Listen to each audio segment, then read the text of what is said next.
तहत पाकिस्तान के अवाम की मुंतखब हुकूमत को गिराए। मैंने क्या जुर्म किया था कि रात के 12 बजे आपने अदालतें लगाई? मैं मोहम्मद शहबाज शरीफ सच्चे दिल से हल्फ उठाता हूँ, जिनसे भी गलती हो गई एक ही तरीका है गलती ठीक करने का, फौरी इलेक्शन करवाओ। इमरान खान तकर्रियों में मदाखलत चाहता है। लोगों ने आंखों में बारूद भरा पड़ा है इन चोरों के खिलाफ। इस मुल्क में झाड़ू गिर जाएगा। ये 126 दिन की लड़ाई नहीं है भाई, ये आर पार होगी, या हम नहीं या वो नहीं। मई के आखिरी हफ्ते में हम ये कॉल देने लगे हैं, आपने निकलना है चांद रात। एक अवाम का समुंदर इस्लामाबाद में आएगा। अस्सलाम वालेकुम, आप देख रहे हैं ब्रेकिंग पॉइंट में मोहम्मद मालिक। पूरा मुल्क ईद के चक्रों में फंसा हुआ है और सियासत अपने ही एक पागलपन की हद तक जा चुकी है। लाहौर हाई कोर्ट में जो होता रहा, जो पंजाब में ओथ टेकिंग हुई, किस तरह हुई, अगर मैं उसकी थोड़ी सी आपको एक तफसील बताऊं कि 1 अप्रैल के अंदर क्या हुआ तो इंसान कहेगा पता नहीं हम शायद कोई ड्रामा देख रहे हैं, कुछ देख रहे हैं। बुज़दार साहब मार्च 28 को स्टेप डाउन करते हैं। उनका रेजिग्नेशन एक्सेप्ट होता है अप्रैल 1 को। उस वक्त सरवर चौधरी सरवर थे, उनको फिर चीमा साहब रिप्लेस करते हैं अप्रैल 3 तारीख को। हमजा साहब इलेक्ट होते हैं अप्रैल 16 को, जो उन्होंने अपना एक इलेक्शन का हुआ उसमें दिखाते हैं 197 वोट्स। गवर्नर साहब अप्रैल 17 को नए गवर्नर उमर चीमा रिफ्यूज़ कर देते हैं उनसे ओथ लेने में। फिर जनाब अप्रैल 20 को जौन सा है चैलेंज हो जाता है, जो सरवर साहब ने एक्सेप्ट किया था रेजिग्नेशन उस्मान का, बुज़दार साहब का, वो चैलेंज हो जाता है। हमजा साहब चले जाते हैं अप्रैल 21 को लाहौर हाई कोर्ट में। लाहौर हाई कोर्ट कहती है प्रेसिडेंट अलवी को कि जी आप किसी को अपॉइंट करें, रिप्रेजेंटेटिव को अपॉइंट करें जो इनका ओथ उठाए। अप्रैल 25 को दोबारा हमजा साहब चले जाते हैं, बिकॉज उनका वो 4 दिन में कुछ नहीं हुआ था। तो फिर हाई कोर्ट जौन सी है वो एडमिनिस्ट्रेशन कहती है कि जी आप गवर्नर को कि 28 तारीख को 12 बजे पहले तक आप जौन सा इनका ओथ टेकिंग कर दें। वो फिर ज़ाहिर कुछ नहीं होता। अप्रैल 29 को दोबारा चले जाते हैं लाहौर हाई कोर्ट पे। तो लाहौर हाई कोर्ट में फिर ये फैसला होता है कि नेशनल असेंबली के स्पीकर वो जौन से हैं वो आके राजा परवेज़ शरीफ साहब वो जौन से इनको ओथ दिलवाएंगे। ओथ अप्रैल 30 को हो जाता है। तो फिर अप्रैल 30 को गवर्नर साहब उसको रीइंस्टेट कर देते हैं। वो कहते हैं जी पहला इस्तीफ़ा गलत था बुज़दार साहब का, तो वो वज़ीर आला को और कैबिनेट को रीइंस्टेट कर देते हैं। तो ये अब सियासी एक आइनी बहरान, एक क्या कहते हैं लीगल बहरान, ये तो वहाँ चल रहा है। पहले हमने देखा कि इस्लामाबाद में क्या हुआ, वो भी आपके सामने है, किस तरह रात को अदालतें लगीं, फिर वो भी फोर्स डाउन हुआ। रात के 12 बजे एक सेशन बना, फिर उसको एडजर्न किया गया, फिर अगले दिन फिर कहीं जाके इस्लामाबाद के अंदर काउंटिंग हुई और वहाँ पे वोट आउट हुए इमरान खान साहब। फिर हमने मस्जिद नबवी के वाक़यात देखे। एक पिच पे चला गया हुआ है। अब 2 चीज़ें आ रही हैं। इमरान खान साहब कह रहे हैं कि मैं लाखों लोग लेके आ रहा हूँ, 30 लाख लोग ईद के बाद इस्लामाबाद लेके आऊँगा, फिर क्या होगा। दूसरी तरफ गवर्नमेंट की बातें सुने तो वो कहते हैं अब हमने मुकदमात पूरे शुरू करने हैं, अब हमने हिसाब किताब शुरू करना है।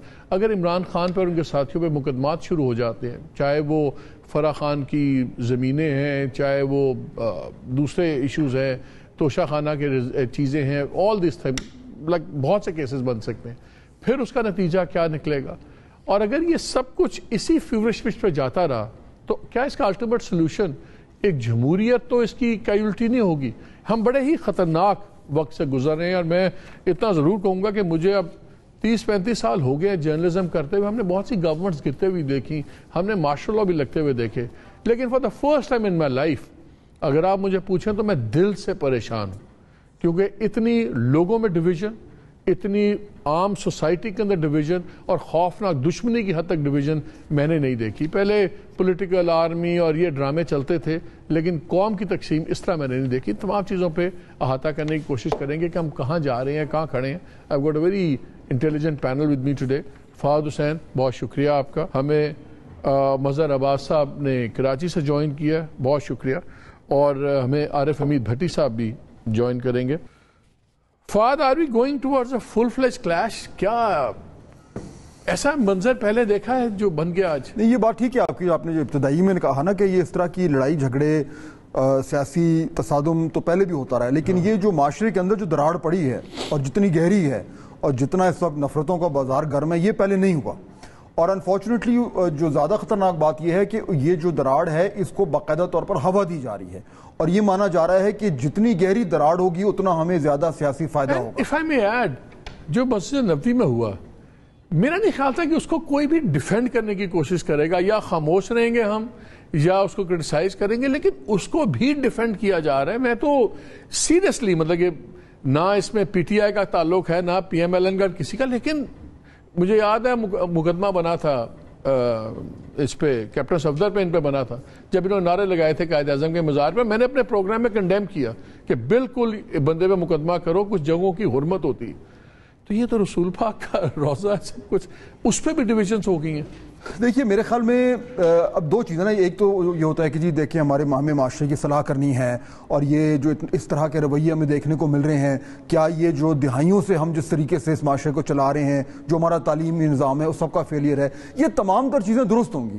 لیکن الٹیمیٹلی یہ صرف ہمارا کوئی واحد معاشرہ تو نہیں ہے مالک صاحب جہاں پہ اس طرح کے معاملات ہوتے ہیں. اس طرح کے سوشل پرابلمز اور بھی معاشروں میں ہیں, لیکن جہاں پہ ریاست جو ہے وہ قانون کو استعمال کر کے یہ انشور کرتی ہے کہ لا اینڈ آرڈر کی مسئلہ نہ ہو, جہاں پہ لوگوں کا جان و مال کا جو تحفظ ہے وہ یقینی ہو, وہاں پہ اس طرح کے جو ایک سوشل پرابلم ہیں کنٹرول ہو جاتے ہیں. یہاں پہ پرابلم یہ ہو رہا ہے کہ آپ کی گورنمنٹس خود یہ چاہ رہی ہیں کہ یہ اس طرح کی گڑبڑ ہو. پرابلم یہ ہو رہا ہے, انارکی کا ریئل کاز میرے خیال میں break down of social fabric نہیں ہے, وہ تو ہے ہی ہے, لیکن اس سے زیادہ break down of state craft ہے, وہاں پہ گڑبڑ ہو رہی ہے. مشرف کیا ہم پوائنٹ آف نو ریٹرن سے گزر گئے؟ کیا اب ہم ہمیشہ کے لیے سپلٹ ہو گئے؟ اس میں تجزیہ نہیں ہو سکتا مالک, اس میں امید کا جو ہے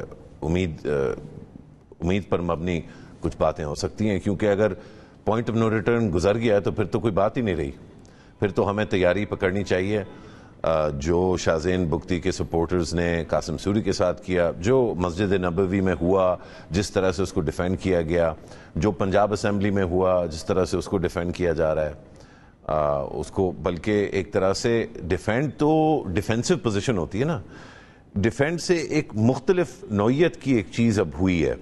اور جو لوگ یہ بات کر رہے ہیں ان سے میرے خیال ہے ہم جیسے بہت سے لوگ بڑے سرپرائزڈ ہیں کہ یہ کیا ہوا ہے. اور یہ سوال اکثر ہم لوگوں سے پوچھا جاتا ہے, ہم کہیں افطاری پہ جب رمضان کے دوران بیٹھ رہے تھے یا کسی دوست سے ملتے ہیں یا فون آتا ہے کسی رشتہ دار کا یا بڑے کا یا چھوٹے کا, تو پوچھا جاتا ہے کہ یہ کیا ہوا ہے, یہ کیسے ہوا ہے. اس میں جو ایک چیز بڑی واضح ہے وہ یہ کہ اشتعال انگیزی جو ہے وہ ایک ون سائیڈڈ چیز نہیں ہے. آپ 10-15 سال ایک پروجیکٹ پہ کام کریں اور اس میں ایک اشتعال انگیز شخصیت یا گروہ کو آپ سپورٹ کریں, اس کو اٹھائیں, اس کا جو وزن ہے اس کو کم کر کے اس کو اوپر اٹھائیں, اس کو پلیٹ فارم دیں, اس کی باتوں کو نارملائز کریں. اس کی باتیں جب نارملائز ہو جائیں تو پھر پریٹینڈ کریں کہ یہ ایک نیچرل آرگینک چیز ہوئی نیو نارمل ہے اور یہ نارمل ہے. اور اس کے بعد یہ ایکسپیکٹ کریں کہ جو دوسرا سائیڈ ہے, ہر چیز کا دوسرا سائیڈ ہوتا ہے, کہ وہ اس اشتعال انگیزی کا ریاکشن نہیں دے گا. یہ تو سٹیج 1 ہے اور یہ 2014 اور 2018 کے درمیان ہو چکی تھی. اس کا جو دوسرا سٹیج ہے جو ابھی آ رہا ہے, جس کو ہم جب آگے جب وقت گزر جائے گا تو ہم کہا کریں گے یہ 2018 سے لے کے 2022-23 تک ہوا ہے اس ملک میں. وہ کیا ہے, وہ یہ کہ اس دور میں جو دوسرا سائیڈ تھا اس نے فیصلہ کیا کہ اگر ایسے تو پھر ایسے, جس کے جواب میں تو آپ پھر امید پہ بیٹھے ہوئے, جس کے جواب میں مسجد نبوی ہوا. تو یہ اب جو ہے نا, اس کو میں اور واضح کر دیتا ہوں, کوئی جمہوری اصول کے تحت یہ جو چینج آف گورنمنٹ ہوئی ہے, یہ میرا خیال ہے ہم سب شاید یہ اگری کرتے تھے کہ یہ پوری ہو جانی چاہیے تھی حکومت. اگر ہوتا کچھ تو استعفیٰ خود دیتے, ایک اچھے خوش اسلوبی سے نارمل طریقے سے یہ ہوتا. لیکن نارمل کیسے ہو سکتا ہے جب نارمل سے پہلے جو چیز ہم ایکسپیکٹ کر رہے تھے نارمل ری ڈیفائن ہو چکا ہے.